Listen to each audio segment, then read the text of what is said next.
Hey everyone, I'm going to show you how to turn off active status on Instagram. If you don't want other people to know when you're online, Instagram lets you hide your active status.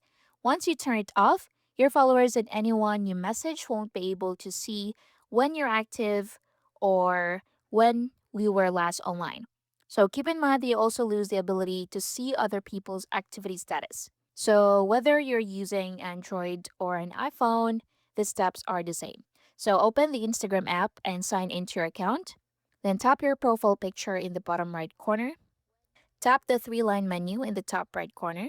So scroll down to how others can interact with you and select messages and story replies. Now from here, look for show activity status and select that. Then turn off the toggle next to show activity status.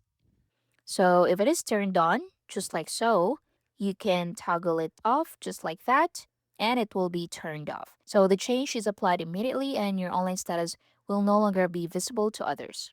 So what happens after you turn this off?